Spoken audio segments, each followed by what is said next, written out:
नमस्कार दर्शकों, YouTube के मेरे चैनल में आप सबका स्वागत है। आज मैं वीडियो लेकर आई हूँ वृश्चिक लगन व वृश्चिक राशि के लिए वक्री गुरु का प्रभाव। देवगुरु बृहस्पति 9 अक्टूबर 2024 से वक्री होने जा रहे हैं और वो 3 फरवरी 2025 तक वक्री रहेंगे। गुरु के वक्री रहने का प्रभाव वृश्चिक लगन व वृश्चिक राशि पर क्या पड़ेगा, इस वीडियो में हम इसी बात की चर्चा करेंगे। वृश्चिक लगन में अगर हम बात करें तो देवगुरु बृहस्पति बनते हैं धनेश और पंचमेश, यानी धन भाव के स्वामी और पंचम भाव के स्वामी। और अभी वर्तमान में वो सप्तम भाव में गोचर कर रहे हैं और सप्तम भाव में उनका गोचर शुभ है। लेकिन जैसे ही वो 9 अक्टूबर 2024 को वक्री होंगे, वो छठे भाव की तरफ जाएंगे। गुरु का छठे भाव में की तरफ जाना शुभ संकेत नहीं है। इसका अर्थ यह है कि वृश्चिक लगन व वृश्चिक राशि के लिए वक्री गुरु शुभ नहीं है। अब इसमें एक बात ध्यान रखिए कि ओरिजिनली जो ग्रह गोचर कर रहा है वो सप्तम भाव में गोचर कर रहा है, जहाँ का वो शुभ फल देता है, तो वो सप्तम भाव का तो फल देता ही रहेगा। लेकिन अब उसके साथ साथ वो, क्योंकि वो छठे भाव की तरफ जा रहा है वक्री होके, तो अब वो आपको छठे भाव का भी फल देगा। यानी अब वक्री गुरु आपको 2 भावों के फल देने वाले हैं, जिसमें वो सप्तम भाव में जो गोचर कर रहे हैं उसका फल भी मिलेगा और जो छठे भाव की तरफ जा रहे हैं उसका फल भी मिलेगा। यानी छठे भाव की तरफ वो वक्री होकर क्योंकि नेगेटिव हो गए तो वो आपको कुछ अशुभ फल देखेंगे। तो आपको कुछ मिला जुला प्रभाव मिलेगा वृश्चिक लगन व वृश्चिक राशि के लिए वक्री गुरु का।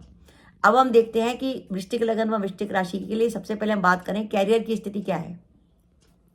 वर्तमान में गुरु का गोचर आपके सप्तम में हो रहा है, तो कैरियर में आपको ऑप्शन मिल रहे होंगे, क्योंकि गुरु की दृष्टि इच्छा पूर्ति के भाव पर है, लाभ भाव पर है।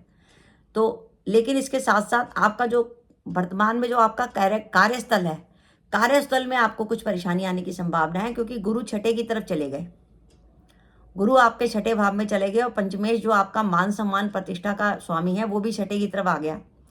यानी आपको कैसा लगेगा जब तक गुरु वक्री रहेंगे कि आपको ऑफिस में आपको वो सम्मान नहीं मिल रहा जिसके आप हकदार हैं। आपके जो कार्य हैं वो सराहे नहीं जा रहे, आपके ऊपर काम का बोझ डाल दिया, उच्च अधिकारी आपसे नाराज हो सकता है, कार्यस्थल पर किसी प्रकार का विवाद हो सकता है, ऑफिस में इस तरीके से माहौल बन सकता है कि आपको नेगेटिविटी लगे और आपको ये लगे कि नहीं यार अब तो नौकरी करना या संभव नहीं है, माहौल बड़ा खराब हो गया है मेरे लिए। क्योंकि पंचमेश छठे भाव में चला गया तो आपको ऐसा लगेगा कि जो आपके कल तक जो मित्र थे वो भी आपका साथ नहीं दे रहे, शत्रु बन गए। तो आप देखेंगे कि गुरु के वक्री रहने के बाद आपका जो वर्तमान कार्यस्थल है वो उसमें माहौल कुछ आपके लिए खराब हो जाएगा। लेकिन ज़्यादा घबराने की बात नहीं है। अगर बाई चांस आपको लगे कि आप लिए वर्तमान जॉब को करना संभव नहीं है और आप प्राइवेट सेक्टर में हैं और आपकी कुंडली में दशाएं अच्छी चल रही हैं, मंगल की, गुरु की, चंद्र की या सूर्य की दशा अंतर्दशा चल रही है, तो आप नई जॉब के लिए भी ट्राई कर सकते हैं। ज़्यादा परेशान होने की ज़रूरत नहीं है। और अगर आपको तब भी लगे कि नई जॉब मुझे नहीं करनी, वर्तमान जॉब मेरे लिए अच्छी है, अच्छा स्टेटस है, अच्छी सैलरी है, तो आप एक छोटा सा उपाय ये कर सकते हैं कि रोज़ ऑफिस जाने से पहले हनुमान जी की तस्वीर के सामने या उनकी मूर्ति के सामने कच्ची घानी के सरसों के तेल का दीपक जलाइए। उस दीपक में 2 साबुत लौंग डालिए और वहीं खड़े होकर आप चाहें तो हनुमान चालीसा का पाठ कर सकते हैं, चाहे तो हनुमान जी की आरती कर सकते हैं। इस काम को करने के बाद आप निकलिए तो आप देखेंगे ऑफिस में आपके लिए काफ़ी सारी बाधाएं दूर हो जाएंगी। इसके अलावा अब आप ऑफिस में आपकी जो टेबल है वहाँ उसकी दराज में आप एक भगवत गीता रख सकते हैं और दिन में बैठ के कभी भी आपको मौका मिले तो 5 से 10 मिनट लगते हैं, आप भगवत गीता का 11वां अध्याय पढ़ लीजिए।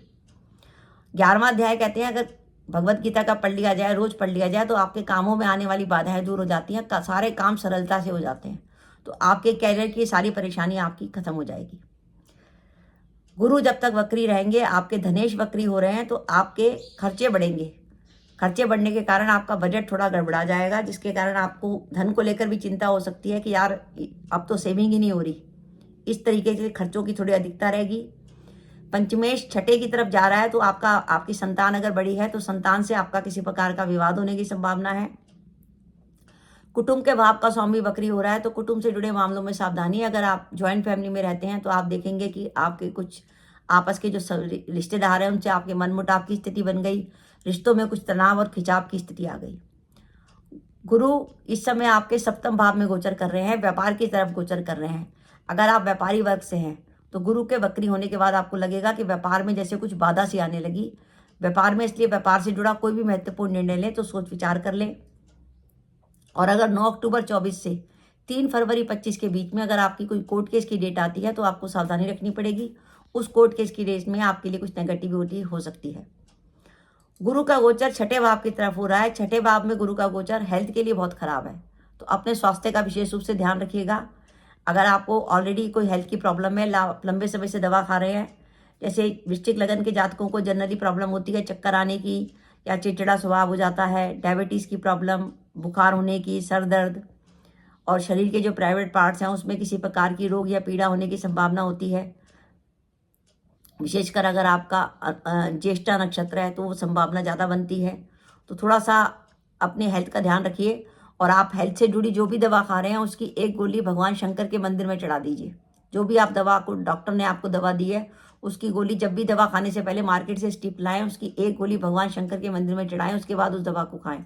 साथ ही जो दवा का जो पानी लें उस पानी में आप गंगा जल भी मिला सकते हैं, उसके बाद उस पानी का सेवन करेंगे दवा के साथ तो वो दवा आपके लिए शुभ रहेगी।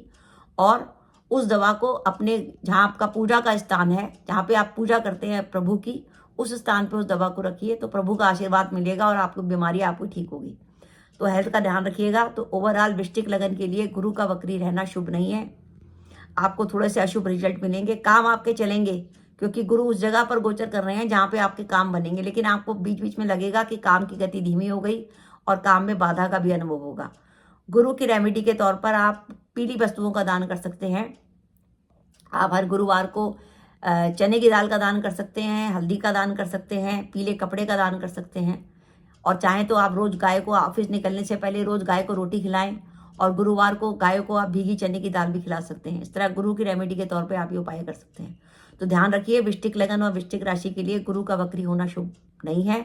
हाँ, अगर आपकी कुंडली की दशाएं अच्छी चल रही हैं, जैसे मंगल की, गुरु की, चंद्र की या सूर्य की दशा अंतर्दशा चल रही होगी, तो ये वक्री गुरु आपको ज़्यादा प्रॉब्लम नहीं देंगे, क्योंकि अगर दशाएं अच्छी हों तो थोड़ा सा गोचर अगर नेगेटिव भी हो जाए तो भी ज़्यादा समस्या नहीं आती।